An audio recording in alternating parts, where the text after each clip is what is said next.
answer questions on what you hear. There will be time for you to read the instructions and questions, and you will have a chance to check your work. All the recordings will be played once only. The test is in 4 sections. At the end of the test, you will be given 10 minutes to transfer your answers to an answer sheet. Now turn to Section 1. Section 1. You will hear a conversation between the director of a childcare centre and a parent enrolling her child in the centre. First, you have some time to look at questions 1 to 6.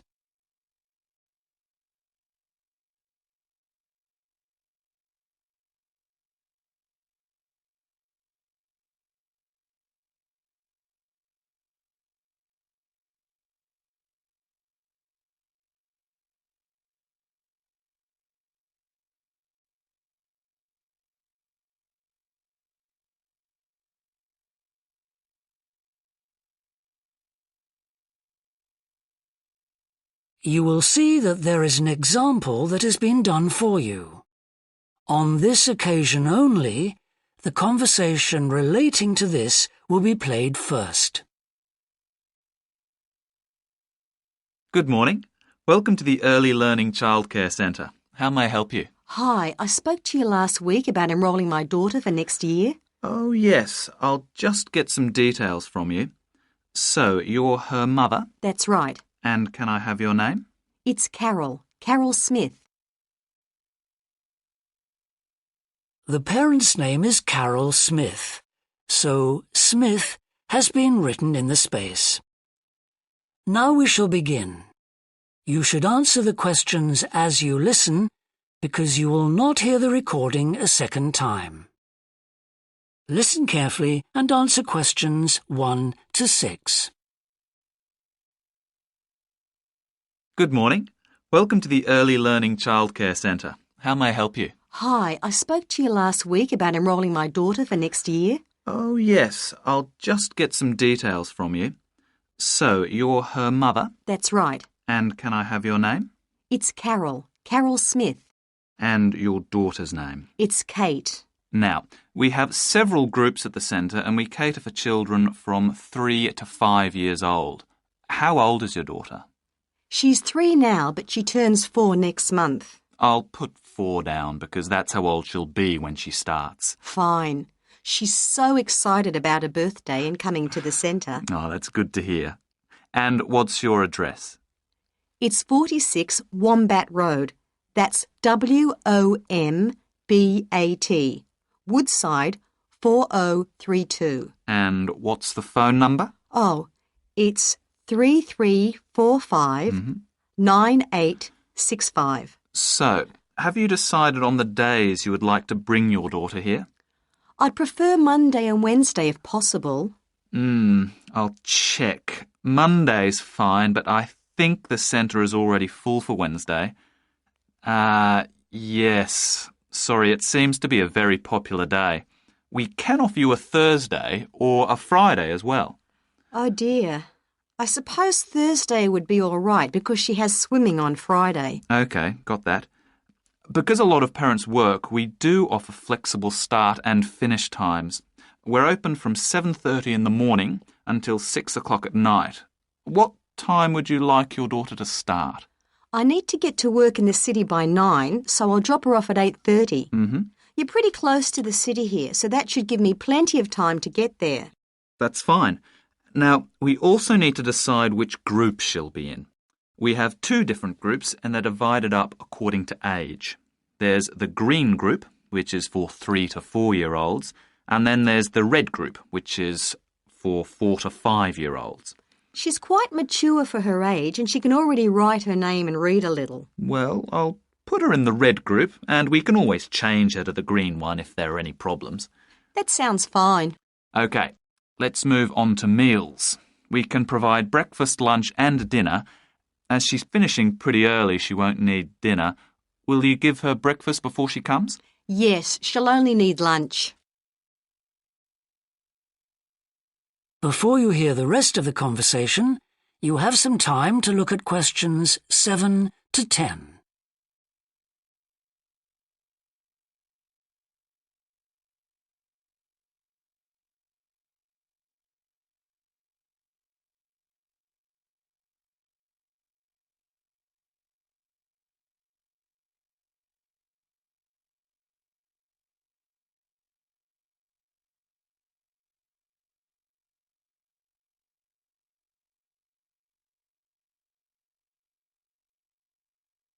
Now listen and answer questions 7 to 10. Now, does she have any medical conditions we need to know about? Does she have asthma or any hearing problems, for example? No, but she does need to wear glasses. Oh, I'll make a note of that. Yeah, she's pretty good about wearing them. She can't see much without them. Right. OK. Now, I also need emergency contact details. So what sort of information do you need? Just the name and number of a friend or family member we can contact in case we can't get hold of you at any time. OK. That'd better be my sister, Jenny Ball. Uh-huh. That's B-A-L-L.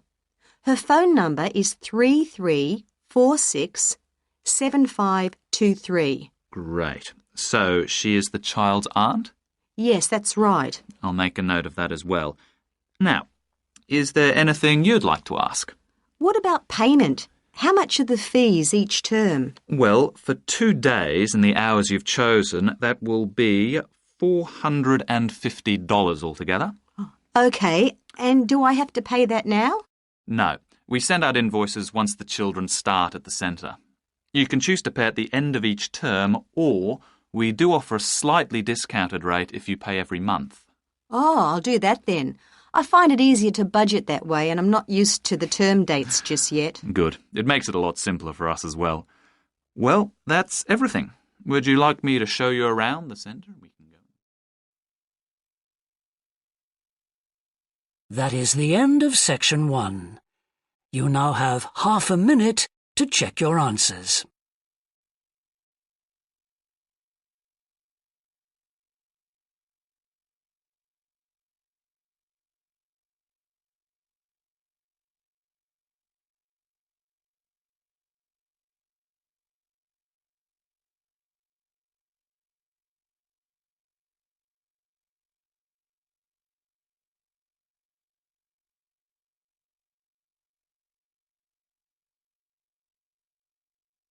Now turn to section 2.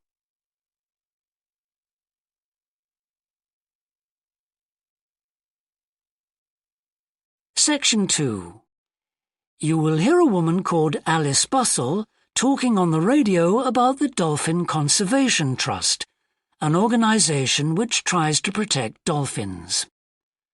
First, you have some time to look at questions 11 to 15.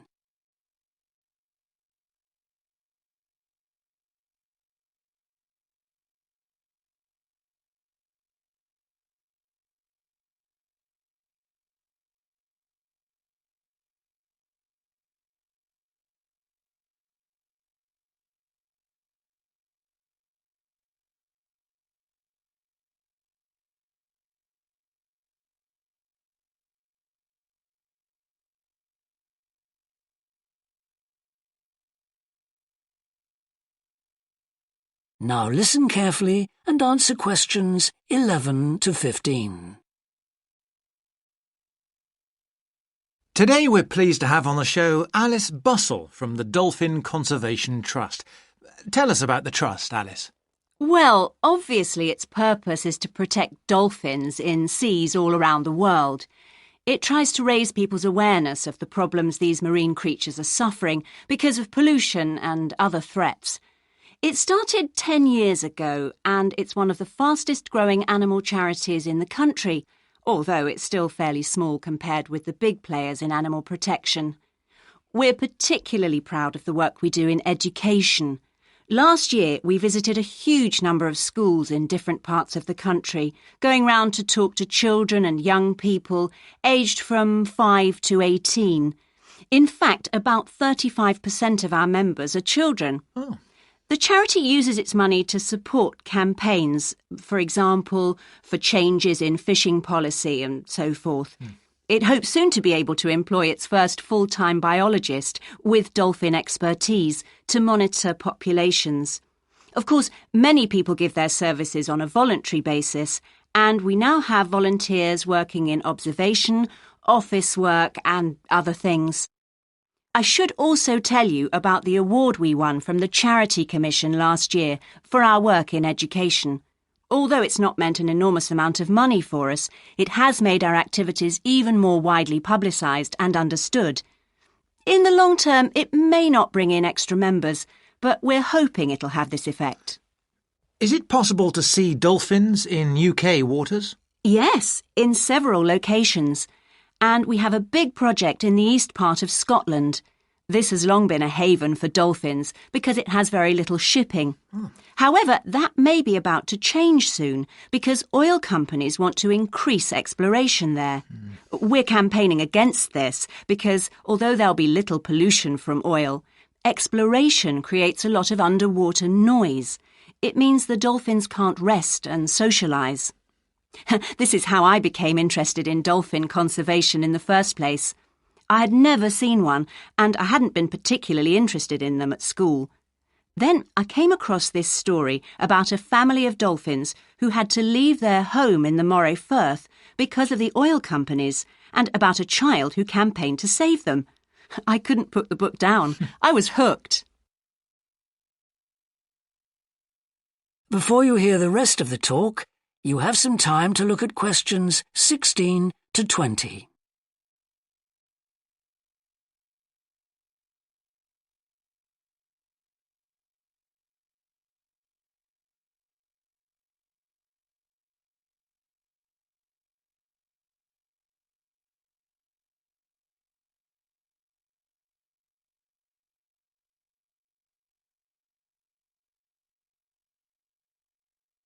Now listen and answer questions 16 to 20.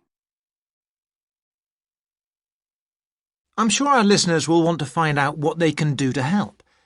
You mentioned the Adopt a Dolphin scheme. Can you tell us about that? Of course. People can choose one of our dolphins to sponsor. They receive a picture of it and news updates. I'd like to tell you about 4 which are currently being adopted by our members: Moondancer, Echo, Kiwi and Samson. Unfortunately, Echo is being rather elusive this year and hasn't yet been sighted by our observers, but we remain optimistic that he'll be out there soon. All the others have been out in force. Samson and Moondancer are often photographed together, but it's Kiwi who's our real character, as she seems to love coming up close for the cameras, and we've captured her on film hundreds of times. They all have their own personalities. Moondancer is very elegant and curves out and into the water very smoothly, whereas Samson has a lot of energy. He's always leaping out of the water with great vigour. You'd probably expect him to be the youngest. He's not quite. That's Kiwi. But Samson's the latest of our dolphins to be chosen for the scheme. Kiwi makes a lot of noise, so we can often pick her out straight away. Echo and Moondancer are noisy too, but Moondancer's easy to find because she has a particularly large fin on her back, which makes her easy to identify. So, yes, they're all very different. Well, they sound a fascinating group. And how would you go about... That is the end of section 2. You now have half a minute to check your answers.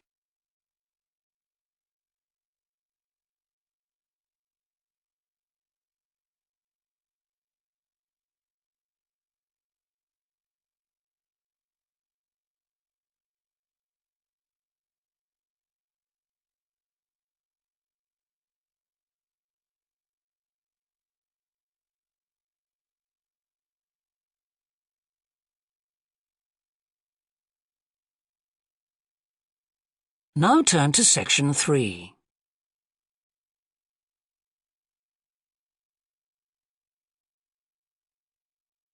Section 3. You will hear a student called Rob, who is in the first year of a theatre studies course, talking to another student called Mia, who's in the 4th year of the same course. First, you have some time to look at questions 21 to 25.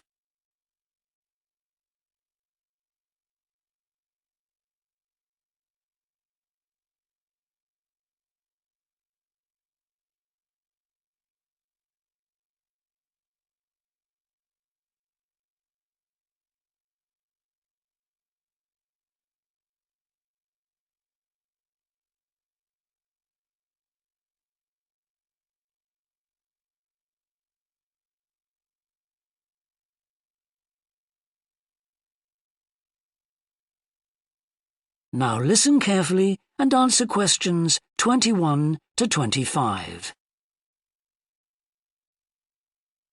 Hi, Rob. How's the course going? Oh, hi, Mia. Yeah, great. I can't believe the first term's nearly over. I saw your group's performance last night at the student theatre. It was good. Really? Yeah, but now we have to write a report on the whole thing, an in-depth analysis. I don't know where to start. Like, I have to write about the role I played, the doctor, how I developed the character. Well, what was your starting point? My grandfather was a doctor before he retired, and I just based it on him. OK, but how? Did you talk to him about it? He must have all sorts of stories, but he never says much about his work, even now. He has a sort of authority, though. So, how did you manage to capture that? I'd visualise what he must have been like in the past when he was sitting in his consulting room listening to his patients. OK, so that's what you explain in your report. Right. Then there's the issue of atmosphere. So in the first scene we needed to know how boring life was in the doctor's village in the 1950s. So when the curtain went up on the first scene in the waiting room, there was that long silence before anyone spoke. And then people kept saying the same thing over and over, like, cold, isn't it? Yes, and everyone wore grey and brown and just sat in a row. Yes, all those details of the production. And I have to analyse how I functioned in the group, what I found out about myself. I know I was so frustrated at times when we couldn't agree. Yes. So did one person emerge as the leader? Sophia did. That was okay. She helped us work out exactly what to do for the production, and that made me feel better, I suppose. When you understood what needed doing? Yes. And Sophia did some research too. That was useful in developing our approach. Like what? Well, she found these articles from the 1950s about how relationships between children and their parents, or between the public and people like bank managers or the police, were shifting. Interesting.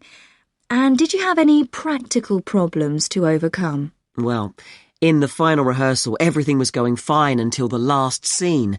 That's where the doctor's first patient appears on stage on his own. The one in the wheelchair? Yes. And he had this really long speech with the stage all dark except for one spotlight. And then that stuck somehow, so it was shining on the wrong side of the stage.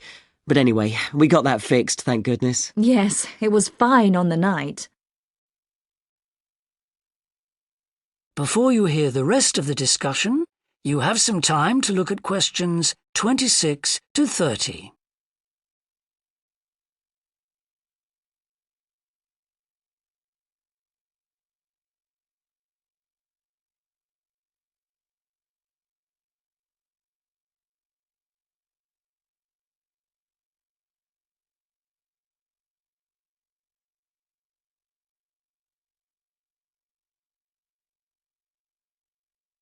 Now listen and answer questions 26 to 30. But while you're here, Mia, I wanted to ask you about the year abroad option. Would you recommend doing that? Yes, definitely. It's a fantastic chance to study in another country for a year. I think I'd like to do it, but it looks very competitive. There's only a limited number of places. Yes. So, next year, when you're in the second year of the course, you need to work really hard in all your theatre studies modules. Only students with good marks get places. You have to prove that you know your subject really well. Right. So, how did you choose where to go? Well, I decided I wanted a program that would fit in with what I wanted to do after I graduate. So I looked for a university with emphasis on acting rather than directing, for example. It depends on you. Then about 6 months before you go, you have to email the scheme coordinator with your top 3 choices. I had a friend who missed the deadline and didn't get her first choice, so you do need to get a move on at that stage. You'll find that certain places are very popular with everyone. And don't you have to write a personal statement at that stage? Yes. Right. I'll get some of the final year students to give me some tips. Maybe see if I can read what they wrote. I think that's a very good idea. I don't mind showing you what I did. And while you're abroad, don't make the mistake I made. I got so involved I forgot all about making arrangements for when I came back here for the final year. Make sure you stay in touch so they know your choices for the optional modules. You don't want to miss out doing your preferred specialisms. Right. That is the end of section 3. You now have half a minute to check your answers.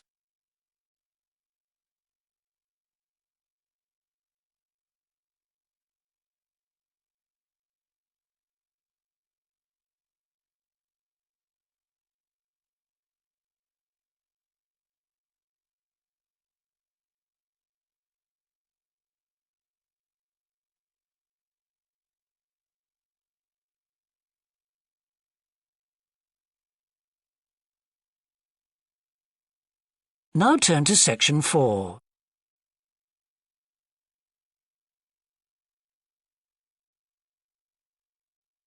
Section 4. You will hear part of a lecture about leadership introducing a theory called self-regulatory focus theory. First, you have some time to look at questions 31 to 40.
Now listen carefully and answer questions 31 to 40. Today, I want to talk about self-regulatory focus theory and how the actions of leaders can affect the way followers approach different situations. Self-regulatory focus theory is a theory developed by Torrey Higgins.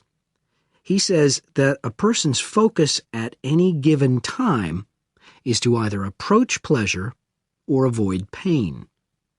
These are 2 basic motivations that each and every one of us has, and they cause us to have different kinds of goals.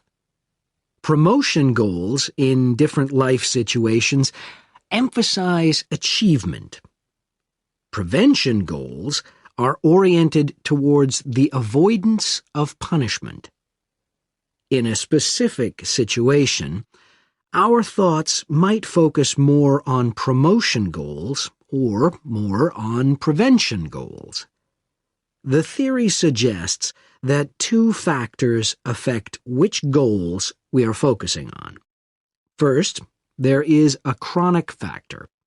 This factor is connected to a person's personality and says that each person has a basic tendency to either focus more on promotion goals or focus more on prevention goals as part of his or her personality.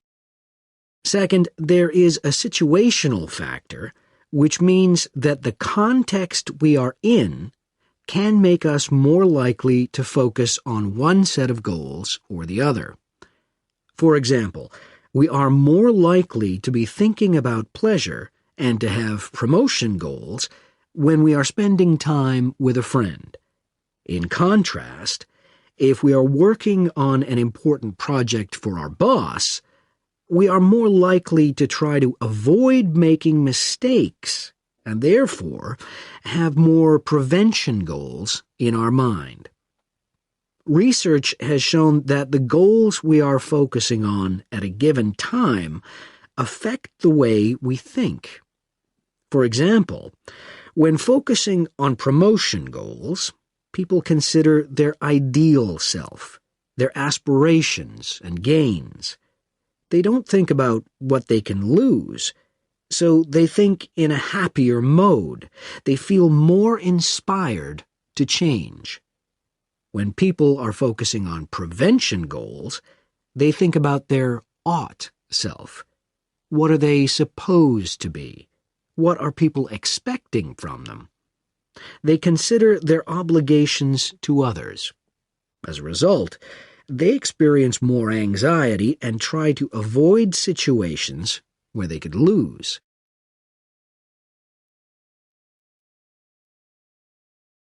Now that I have talked about the two focuses and how they affect people, I want to look at the idea that the way leaders behave, or their style of leading, can affect the focus that followers adopt in a specific situation.